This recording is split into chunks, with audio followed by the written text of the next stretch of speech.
do it. So I'm going to first talk about the position because it's position trip of talk. If you can't do it all, try it the first time. See if you can do it. So you first put your left foot on your right thigh. Can you do that? Let's see if Marcus can do it. This is Marcus's initiation. Left foot on right thigh. Right. Okay. And then you pull the right foot on, you put it on the left thigh. Can you do that? You did it. Wow. Anything breaking? Yes, always. Okay. Now I'm going to explain why. You want to translate? We need Chinese, right? Yeah. How about you translate me? Okay. So when you do that, when you put the legs up, if you can get them in full lotus, what you're doing is tightening up so that your energy is going to be contained inside your body. And when that happens, in other words, instead of just going out your feet, you're actually tying yourself up there. And it begins to put pressure on your circulatory system and all the other systems. So everything starts to move a little faster. You'll feel that and you'll feel pressure. 你简单的你自己 对，师父老师现在在讲，就是说，如果你要学打坐，第一个就是打坐的这个姿势。那在佛教里面，我们讲打坐的姿势，最好的是你能够结双跏趺坐。那这个也就是我们一般讲的这个莲花坐。那就是第一个就是你把那个左脚先搬到你的右脚上面，然后再把你的右脚搬上来。那这样的话，就是等于就是你的这个气就可以开始，当你打坐的时候，能够帮助你的气能够全身，然后把整个全身的，当然不一定是全身，就是在这里，是哦 ，OK， 就是等于从腿部开始，这个气可以。Then you put your so the energy moves where you have tied yourself up. Now you're going to put your right hand in your left hand because you did it that way with your legs. And you're going to just touch the ends of your thumbs together, and then you're going to relax that. A lot of people sit like this. No. Just relax it somewhere in your lap where you're comfortable, but keep the tips of your thumbs together. Now what that's doing is, again, closing down a part of your body so that, again, you will begin to build up pressure when you sit that way. So that part of the body is he said it was okay, a little bit lower. That part of the body then will also start to have more pressure. And this is what the sutras mean when they say turning the Dharma wheel. 然后第二个就是，当你的腿盘好了之后，就是你的手，因为你刚刚开始，你刚做的是把左脚放在右脚上面，所以你两只手盘的时候是把右手放在你的左手上面，然后大拇指跟大拇指是轻轻的碰触，两个大拇指轻轻的碰触。当你这样做的时候，你这个等于这个身体的这个气就等于开始就可以转。那这个也就是我们讲的，就是转这个法轮。Because the Buddhist canon is 3 parts, and one part is sutras, or the scriptures, the talks that the Buddha gave. And they're considered to be talking about samadhi. And so that means the sutras are really talking about meditation. So a lot of the terminology in the sutra is symbolic or analogous to what happens when we meditate. 那佛教里面讲说3藏这个经律论，那第一个就是经就是专门就是在讲这个佛陀讲的话。那当你做这个打坐的时候，其实也就是像我们这个讲的这个经的这个部分，就是这个定。Okay, so the last part of your body will then be your spine coming around to the front of you. So you'll have basically three kind of circles. This one, and then this one where it goes around your shoulders, and then the last one where it comes up your spine, goes down your front, and goes back again. So then the spine becomes important, and you must make the spine straight. That sounds silly, but mostly we don't. And you also must put your head on top of your spine, which also sounds silly, but mostly we don't, and between your two shoulders. Most of us have bad posture habits, and so our head is like this or like this. So when you sit down, you need to find that place where your head is on top of the spine and between the shoulders. 然后当你就是你的腿排好，你的手放好的时候，你的头，你就要好像假想就是在上面有一个东西把你的手，把你的头就是吊起来，所以你的脊椎是整个是平的，然后打直了。当你这样的话，就是你的任督两脉其实跟你的就是已经通了，打通了你的任督。没有痛。还没有痛，因为那个后边的是哪一个？是肚是人？任督两脉。No, 没有人知道。Okay, the back energy, the channel, comes up over the skull and it comes to here. And the front channel starts here. So that's why I said they weren't connected yet. When you sit up straight, then when you come to here, in order to get the energy to flow and do this, you need to put the bottom of your tongue on the roof of your mouth, on the soft palate or the hard palate, whatever is comfortable, like that. And actually you can do that not just when you're sitting, stillness, but also when you're moving, when you're not talking, you can do that because that's connecting then the channels, the front and the back channel. 对不起，我修正一下，就是任督两脉你要通的时候，其实要借着你的舌头顶到你的上颚的时候，才能真的通，因为前后就是靠着这个舌头顶上颚，所以如果你的舌头还没有顶在上颚的时候，其实前后这个两脉是还没有通的，那必须要把舌尖顶到上颚，然后再加上你的双腿盘起来，你的双手轻轻的碰触这样子。So you can remember that. If you're tired and you're walking around, you can do that. And you will start a flow of energy that will give you back energy. So now those are all done, and you can get comfortable. If it's uncomfortable to be the way you are, then you can relax. But the point of letting you know what it's all about is, that's why the master said this is the ideal position. And the other thing about it is it's a triangle. And you can think about the pyramids, you can think about a lot of things. That triangle, from my own experience, I know, is very stable. So if you begin to get some skill in meditation and you can sit long, then it's a very, very comfortable position. And you are balanced with the knees and then your rear end there, your butt.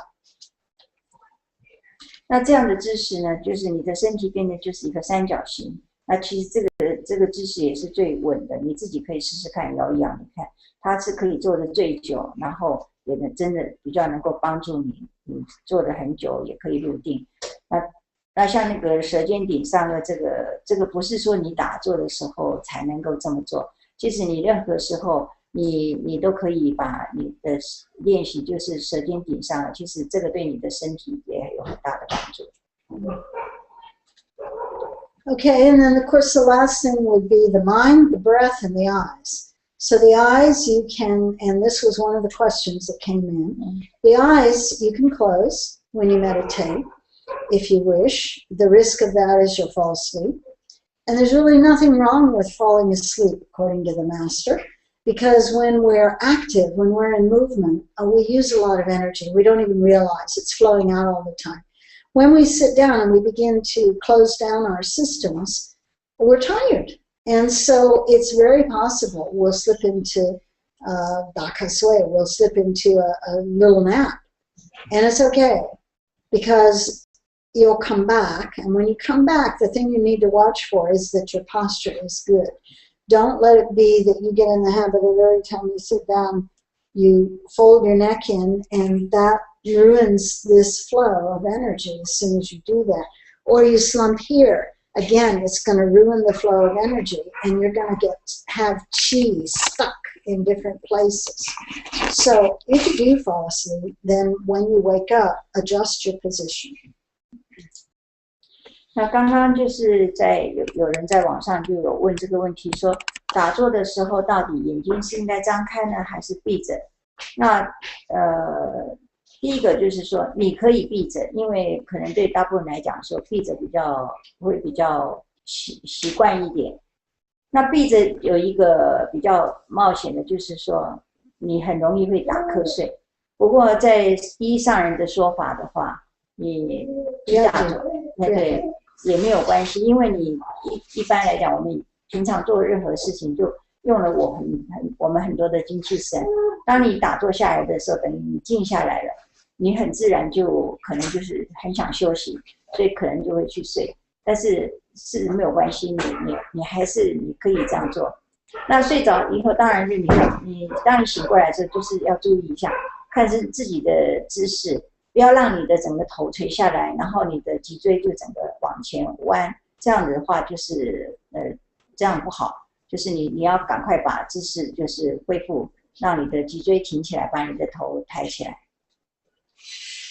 Okay, so that's the eyes, or you can keep your eyes a little bit open and place them in front of you. What I'll tell you about the eyes from my own experiences, eventually the eyes become a very important part of your gongfu, of the way you're going to move your energy and understand your energy. But until you get that, you can just either have your eyes be a little bit in front of you, or you can close them.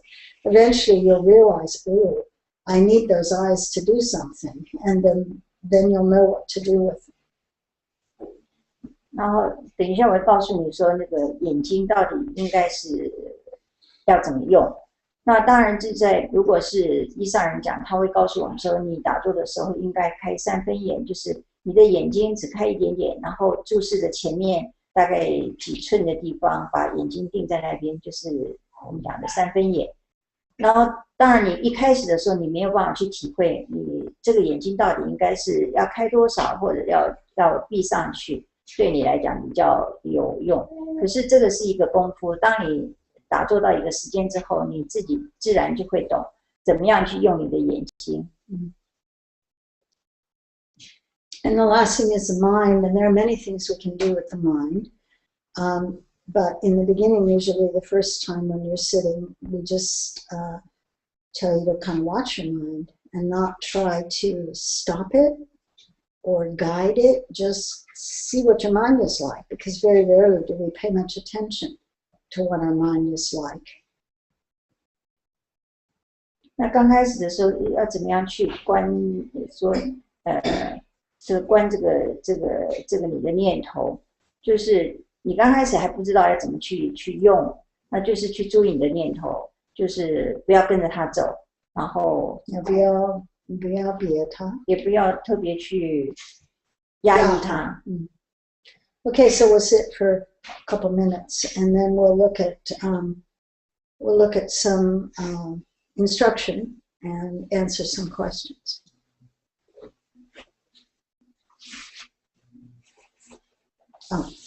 Your breath. Breathe normally right now. The breath is another thing like the eyes. Eventually you'll know what to do with your breath. And you can try different things with your breath, but for now, just breathe normally.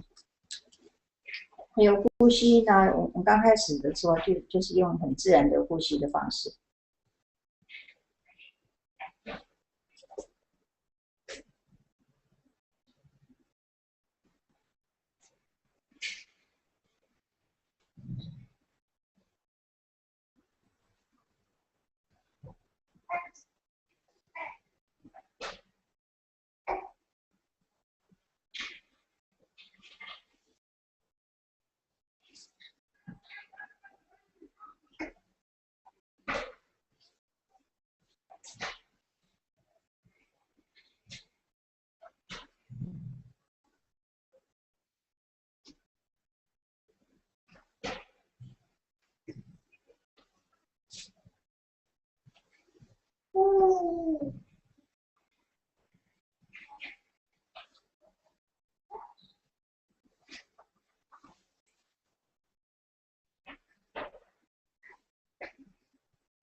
Okay, we'll do a little talking.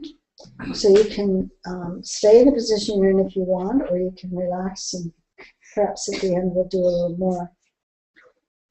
What it seems best to talk about in terms of meditation, even for the very beginner and on through people who are rather sophisticated, is to introduce you to the Master's verses that he composed for the Heart Sutra.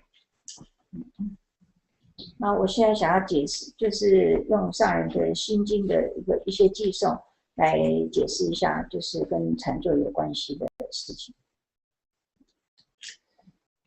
So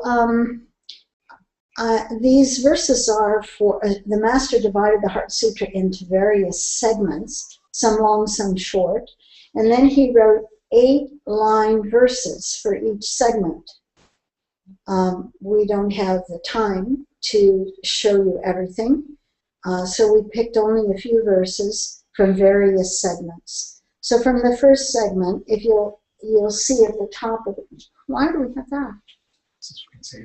Oh, at the top of the left top is the sutra text itself.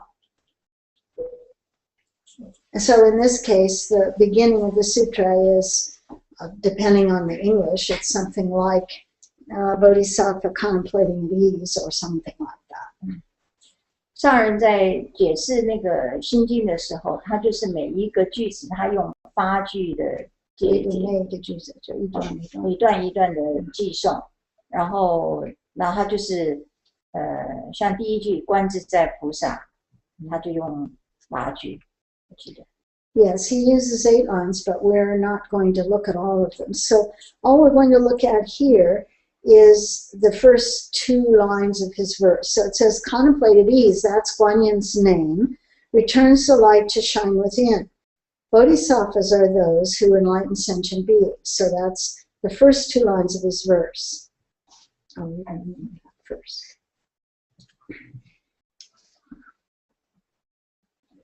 那上人的偈颂第一句就是回观返照观自在，觉诸有情及萨陀。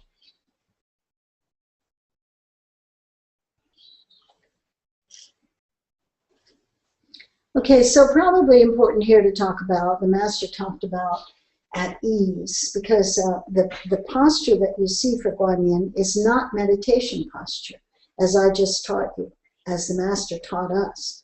Its meditation posture is absolutely balanced, and you could say more formal. And Guanyin used that, of course. So the part of the reason that this pose she takes is called at ease is because she's not in that position. She's much more relaxed. She's probably teaching at that point. 那我们有时候会看到观世音菩萨的那个的一种形象，就是非常自在，非常的怎么讲？就是轻松的，就是你看他一只脚是翘起来的。那或者我们一般平常看到那个佛像啊，或者是菩萨的像，都是打坐非常庄严。那这个像就是为什么叫观自在菩萨，就非常自在，非常的轻松。Okay, so And what she's contemplating is her own mind, basically, as we do when we meditate. And we will find in the beginning that our mind is very busy, and that for the most part, we don't have control.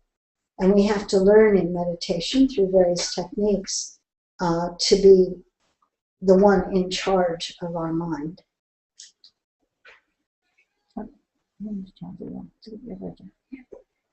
No. Oh, you want to say it all? I don't know how our time is. Sure, we can read it all. Sure, go ahead. 上人这个是上人的解释。回观反照，观自在。你回观反照，看看你自己自在不自在。现在我给你们一个字一个字的讲，自就是自己的意思，在就是在这个地方。怎么在这个地方呢？就是回观反照，看看自己打妄想没打。你如果打了妄想，这就不自在；如果没打妄想，这就是自在了。就在这个地方，你看多简单多妙。这个说的真是不错的。Okay, I probably won't read. I'll probably just talk, but it's good you read. Okay, so then the second line talks about the bodhisattva and the meaning of bodhisattva. 那第二个是萨埵，就是菩萨的意思。什么叫菩萨？菩萨就是觉有情。这个觉就是要叫人明白，不是胡搅的那个搅，是因为上人这个搅觉字他念搅，所以他现在讲说不是就胡搅那个搅。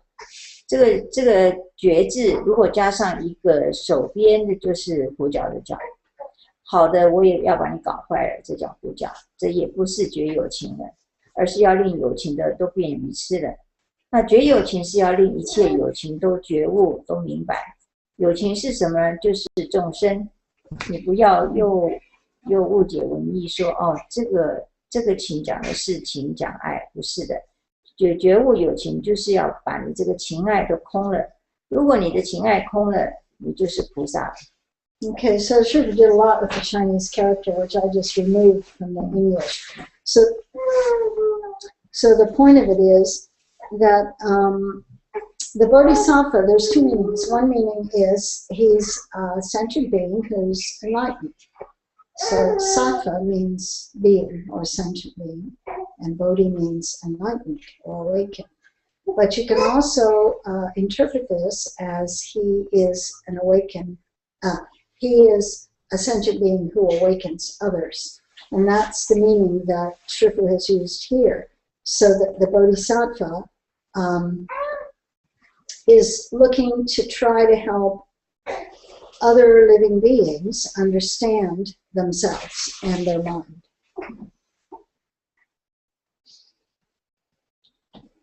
然后下一句，行深般若波罗蜜多时，这个是上人的偈颂说：行道修身莫外寻，自性般若生密因，白浪通霄黑波指，涅槃彼岸任运灯。Okay, so now we come to 4 lines of verse for the part of the sutra that says practice profound prajna paramita.